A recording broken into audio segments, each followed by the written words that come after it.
Hi everyone, welcome to Triple K English channel. This is Kiran Kumar. నా ఛానల్ని వీక్షిస్తున్న వారు సబ్స్క్రైబ్ చేసుకుంటారని కోరుకుంటున్నా. ఇంగ్లీష్ గ్రామర్ లెసన్స్ కోసం, స్పోకెన్ ఇంగ్లీష్ లెసన్స్ కోసం, అదర్ ఇన్ఫర్మేషన్ కోసం నా ఛానల్ని సబ్స్క్రైబ్ చేసుకోగలరు. In this video, we are going to learn the first lesson of 7th class English subject. You know, from this year 7th class English textbook is a new one. Its title is As Blossoms 7. ఈ year నుంచి 7th class అన్ని subjects కూడా change చేయబడ్డాయి. అందులో భాగంగా English reader కూడా కొత్త English రీడర్ని మనకి అందుబాటులో ఉంచడం జరిగింది. లాస్ట్ ఇయర్ లానే 6th క్లాస్లో వలె బ్లాజమ్స్ అని చెప్పి టైటిల్తో కొత్త టెక్స్ట్ బుక్ని మనకు అందచేయడం జరిగింది. Before going to enter the lesson, just convey our thankfulness to the text book development committee. లెసన్లోకి వెళ్ళే ముందుగా టెక్స్ట్ బుక్ డెవలప్మెంట్ కమిటీ వారికి మన యొక్క హృదయపూర్వక ధన్యవాదాలు తెలియజేసుకుందాం. You know, from this year, semester wise syllabus is given for us. ఈ సంవత్సరం నుంచి సెమిస్టర్ వైజ్గా మనకి సిలబస్ని రూపొందించడం జరిగింది. Semester 1, semester 2. Under semester 1 we are going to learn 4 units. Under semester 2 we are going to learn 4 units. Semester 1.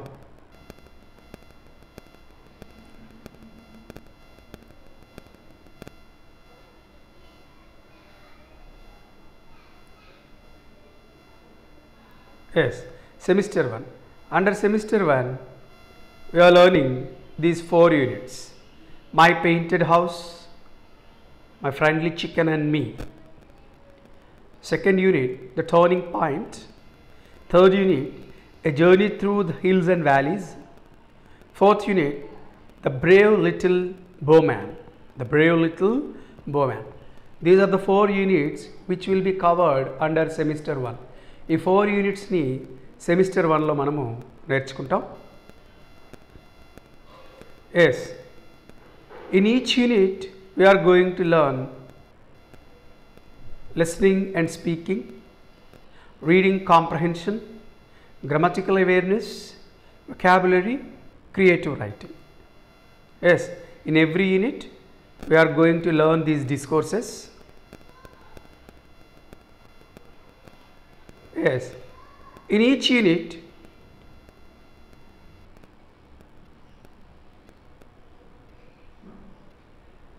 there are many activities. We have to improve our language skills by learning these activities. Pre-reading, second one reading, third one vocabulary, fourth one grammar, fifth one writing, sixth one talking time, seventh one project work, eighth one listening, ninth one extensive reading, 10th one study skills, 11th one fun time, and 12th one poem. We are going to learn all these activities in every unit to improve our language skills. ఈ విధంగా 12 topics అనేవి ప్రతి యూనిట్లో ఇవ్వటం జరుగుతుంది. ప్రతి యూనిట్లో కూడా ఈ 12 టాపిక్స్ని మనము నేర్చుకోవాల్సి ఉంటుంది. Yes, welcome to unit 1. My Painted House, My Friendly Chicken and Me. You know, from 6th class onwards, each unit is introduced with a face sheet or a trigger. Through this face sheet or trigger, we can understand about the lesson that what we are going to learn.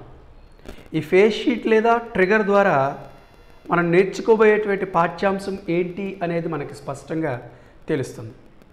What is the title of this lesson? my painted house, my friendly chicken and me. Yes, it is also called pre-reading. దీన్నే మనం ఈ face sheet are ట్రిగర్నే మనం pre-reading అని చెప్పచ్చు. Observe the picture, discuss and answer the questions. Look at this picture. What are you understanding? మనకి ఏమర్థమవుతుంది ఈ picture ద్వారా? Yes, if you observe, some children are there.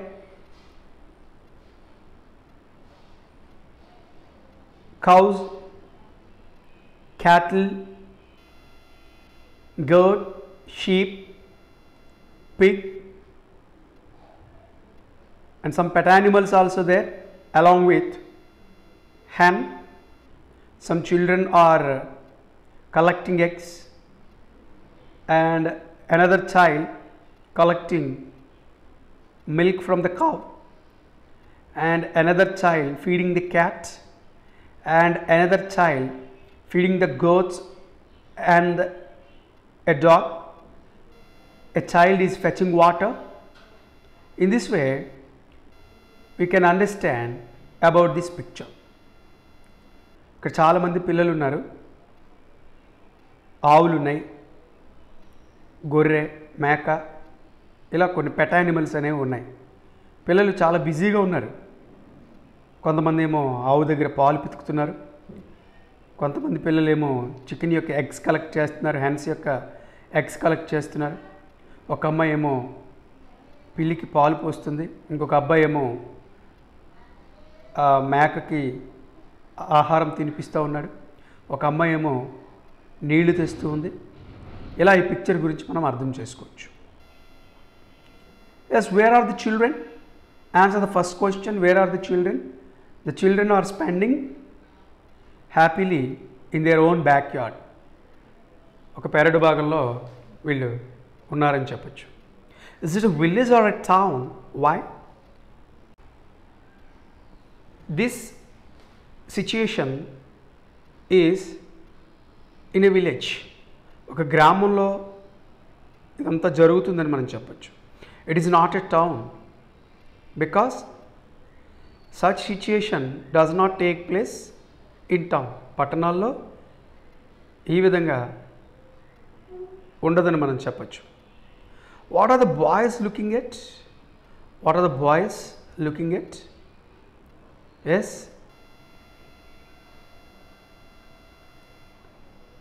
some of them collecting eggs and some of them collecting milk from cows, and some of them feeding goat. Are the children, next question, are the children friendly with the animals? Discuss. Through this picture we have understood that the children are friendly with the animals. Yes, just we answer the question with yes or no. Yes, పిల్లలు ఆ జంతువులతో చాలా స్నేహంగా ఉన్నారా? Yes, the children are friendly with the animals because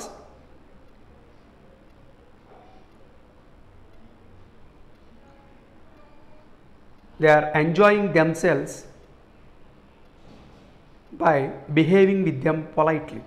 చాలా చక్కగా, అభిమానంగా, అఫెక్షనేట్గా ఆ జంతువులతో పిల్లలందరూ కూడా మెలుగుతున్నారని చెప్పి మనం చెప్పచ్చు.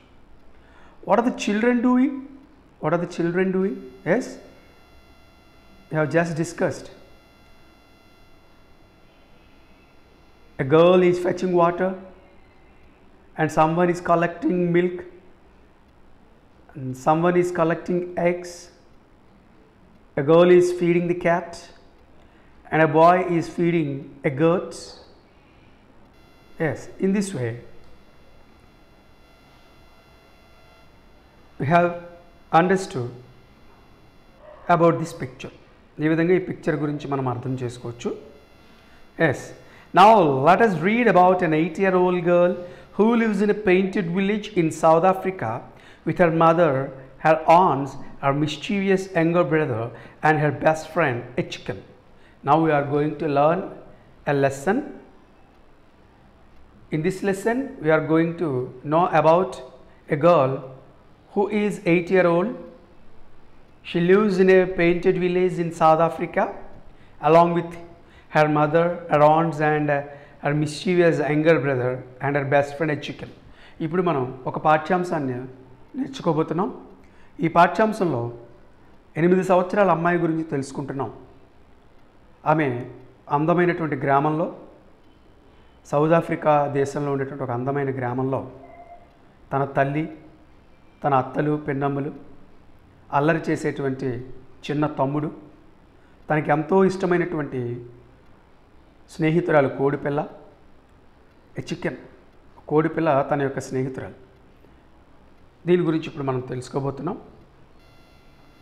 Yes, look at the title, my painted house, my friendly chicken and me. Yes, reading. Hello, stranger friend. Here, this girl addresses us. మనల్ని స్ట్రేంజర్ ఫ్రెండ్ అంటే మనం తెలియదు కదా తనకి. స్ట్రేంజర్ అంటే ఎ న్యూ పర్సన్ అని అర్థం. హలో స్ట్రేంజర్ ఫ్రెండ్, మనల్ని కూడా అడ్రస్ చేస్తుంది ఈ అమ్మాయి. I'm Thandi, an Ndebele girl in South Africa. This girl's name is Thandi. She belongs to an Ndebele girl in South Africa. Her tribe is Ndebele. ఈ అమ్మాయి south ఆఫ్రికాలో ఉండేటువంటి Ndebele అనేటువంటి తెగకు చెందినటువంటి అమ్మాయి. ఈమె పేరు థాండీ. I'm 8 years old and my best friend is a chicken. The girl tells us that she is 8 years old and her best friend is a chicken. ఈ అమ్మాయికి 8 సంవత్సరాల వయసు అని చెప్తుంది. తనకి ఒక మంచి స్నేహితురాలు చికెన్, కోడిపిల్ల అని చెప్తుంది. You may laugh at that. Whenever she tells us that her best friend is a chicken, we may laugh at that. ఈమె అంటుంది, నా స్నేహితురాలు, నాకు ఎంతో ఇష్టమైనటువంటి స్నేహితురాలు కోడిపిల్ల అని చెప్పేటప్పటికి మీకు నవ్వు వస్తుంది. But when I tell my friend secrets, she can talk all she wants. The girl wants to tell the secret of her best friend. What is the secret? Her friend can talk. కానీ ఎలా చెప్తుంది, నా friend యొక్క రహస్యాన్ని మీకు చెప్పినట్లయితే, ఏంట రహస్యం? She can talk all she wants. తనకి ఏదైతే కావాలో అన్ని విషయాలు ఆ కోడి మాట్లాడుతుందట. But no one can understand her. Even though the chicken can talk, but no one can understand. Even though the chicken can talk, no one can understand. ఆ కోడి అయితే మాట్లాడుతుంది కానీ ఎవరికి అర్థం కాదు. Except another chicken, of course. Yes, the language of a chicken can be understood by another chicken. కోడి యొక్క అరుపులు, కోడి యొక్క భాష అనేది మనకు అర్థం కాదు కదా, ఆ కోడికే అర్థమవుతుంది. ఎస్, అదే ఇక్కడ ఈ అమ్మాయి చెప్తా ఉంది. My chicken listens to my stories. Yes, second paragraph. Yes, when the girl narrates stories, the chicken listens to her. ఈ అమ్మాయి తనకు నచ్చిన కథలన్నీ చెప్తూ ఉంటే తన యొక్క ఫ్రెండ్ అయినటువంటి చికెన్ వింటూ ఉంటుందట. She has other uses too. Yes, if you play with her and take her mind of what's going on. When the girl is playing with the chicken, sometimes it is distracted.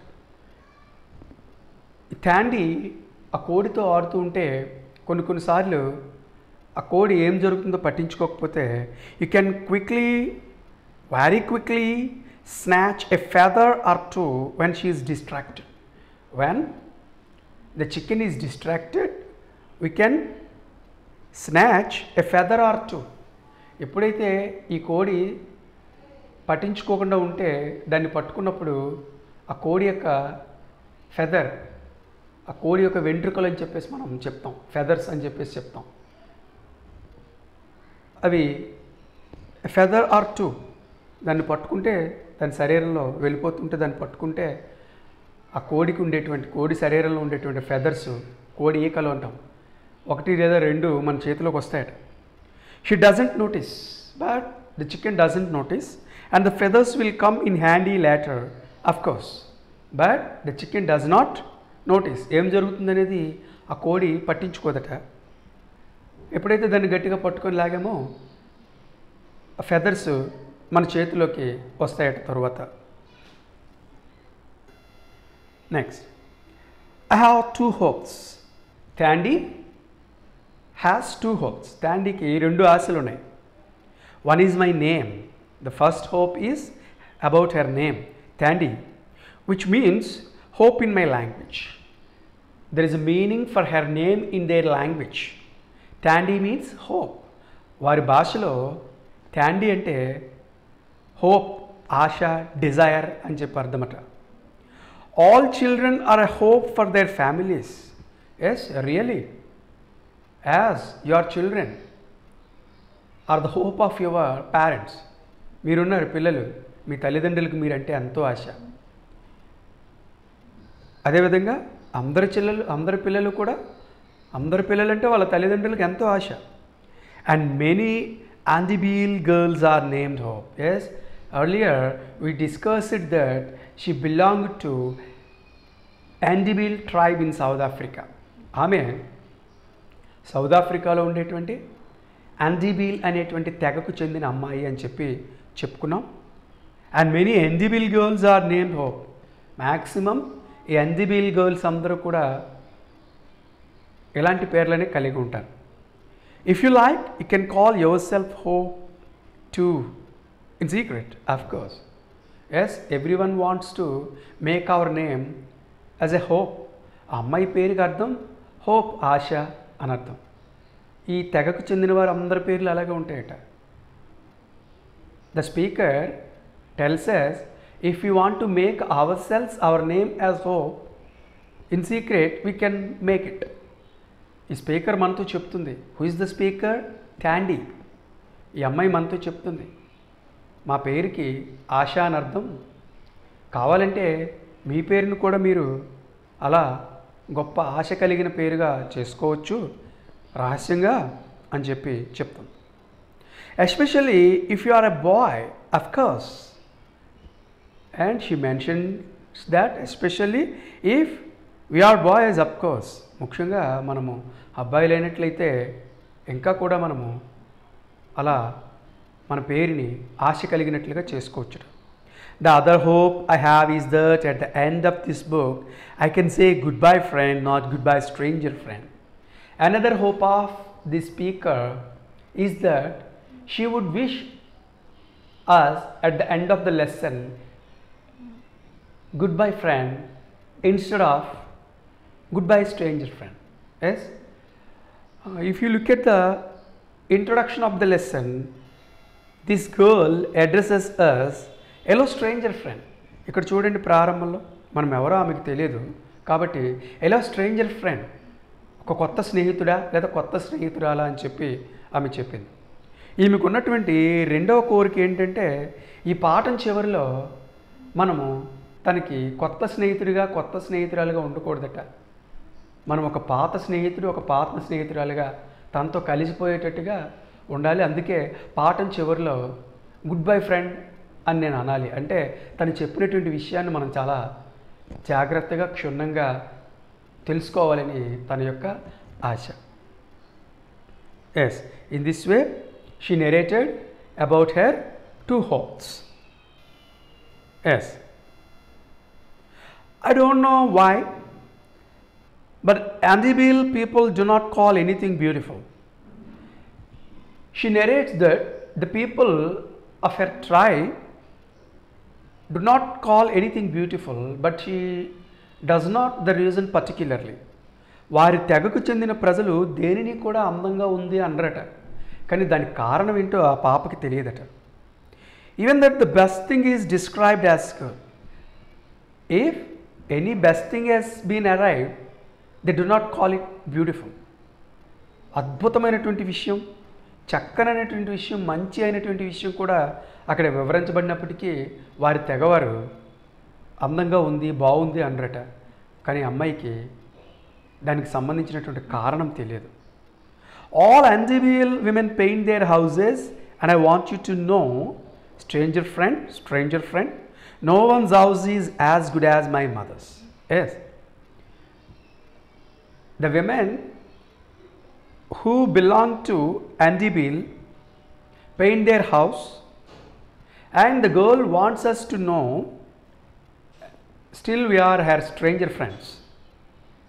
No one's house is as good as her mother's. ఇక్కడ ఈ అమ్మాయి మనకి ఏం చెప్తుందంటే, ఈ అండిబిల్ జాతికి చెందినటువంటి స్త్రీలందరూ కూడా వారి ఇళ్ళని చక్కగా రంగులు వేసుకుంటారు. ఇక్కడ ఈ స్పీకర్ మనకు ఒక విషయాన్ని చెప్పాలనుకుంటుంది. ఇంకా మనము స్ట్రేంజర్ ఫ్రెండ్ లాగా భావిస్తుంది, కొత్త స్నేహితుల్లాగా భావిస్తుంది. చూసినట్లయితే ఏ ఒక్కరి ఇల్లు కూడా, వారి తెగలో ఉండేటువంటి ఏ ఒక్కరి ఇల్లు కూడా వాళ్ళ అమ్మ రంగు వేయబడినంత ఇల్లు అంత అందంగా ఉండదట. వారి ఇల్లు అంత అందంగా ఏ ఒక్కరి ఇల్లు కూడా ఉండదని చెప్పి టాండీ చెప్తుంది. She has started to teach me to paint very good designs. Tandy tells us that her mother has started to teach her to paint good. వాళ్ళ అమ్మ టాండీకి ఏ విధంగా రంగులు వేయాలో, చక్కగా రంగులు ఎలా వేయాలో నేర్పించిందట. And very good designs. Her mother has taught her very good designs. చాలా చక్కనైనటువంటి ఆకృతులు, ఏ విధంగా రంగులు వేయాలో, ఎలాంటి ఆకృతులు వేయాలో వాళ్ళమ్మ టాండీకి చెప్పింది. Yes, come to the next page. When I am taller, I shall have a house show. Good people will stop in front of my walls and smile and even laugh out loud. Tandy tells us that when she becomes taller, she should have a house because she wants good people would stop in front of her walls and smile and even laugh out loud. ఈ అమ్మాయికి ఇంకొక కోరిక ఉందట. ఈ అమ్మాయి బాగా పెద్ద అయిపోయిన తర్వాత, పొడవైపోయిన తర్వాత ఒక అందమైన ఇల్లు కావాలట. ఎలాంటి ఇల్లు అంటే, తన ఇంటి ముందు మంచి మంచి వ్యక్తులు, గొప్ప గొప్ప వ్యక్తులందరూ, మంచి మనసు ఉన్నటువంటి వ్యక్తులందరూ కూడా ఆగి ఈ అమ్మాయి ఇంటికి యొక్క గోడలు, ఈ అమ్మాయి నవ్వుని చూడాలట. ఆ అమ్మాయి ఇంటి యొక్క గోడల్ని చూసి నవ్వాలట. కొన్నిసార్లు అయితే ఎలా నవ్వాలట, చాలా గట్టిగా నవ్వాలని చెప్పి ఈ అమ్మాయి యొక్క కోరిక. అంటే ఇంటిని అంత అందంగా తయారు చేసుకుంటాను నేను, అలాంటి ఇంటిని వెళ్ళిపోయేవాళ్ళు, మంచి మనసు ఉన్నటువంటి మంచి వ్యక్తులు నా ఇంటి ముందర ఆగి నేను వేసినటువంటి రంగుల యొక్క డిజైన్లను చూసి నవ్వాలి, కొన్నిసార్లు చాలా గట్టిగా నవ్వాలి అని చెప్పి అమ్మాయి కోరుకుంది. You have to have strong eyes to paint well. She tells us that to paint well, we have to have strong eyes. రంగు బాగా వేయాలంటే మన కళ్ళు బలంగా ఉండాలని చెప్తుంది. And your hand must not shake like a leaf on a tree. While painting, our hand should not be shaken like a leaf on a tree. మనము ఇంటికి రంగులు వేసేటప్పుడు మన చేతులు వణకూడదట. గాలికి చెట్లపైన ఉన్నటువంటి ఆకులు ఏ విధంగా కదులుతూ ఉంటాయో అలా మన చేతులు కదలకూడదు. కదిలితే చక్కనైన రంగు, చక్కనైన ఆకారాన్ని మనము ఆకృతిని వేయలేము. For you must fill a chicken's feather with a paint and draw a line as straight as a spear. Yes, to paint her house, she uses chicken's feather. She tells us to dip chicken's feather into the paint and draw a line on the wall as straight as a spear. ఈ అమ్మాయి రంగు వేయడానికి ఈ కోడి యొక్క ఈకను వాడుతుంది. అందుకనే చెప్తుంది, నువ్వు రంగు వేయాలంటే నీ కళ్ళు బలంగా ఉండాలి, నీ చేతులు వనకూడదు. ఆ రంగులోకి ఆ కోడి యొక్క ఈకను ముంచి నువ్వు ఆ గోడలపైన స్ట్రైట్గా ఒక స్పియర్, ఒక సోలం అంత పొడవుగా ఎలా ఉంటుందో, as straight as a spear, అలా నువ్వు రంగును వేయాలి అని చెప్పి ఆమె చెప్తాను.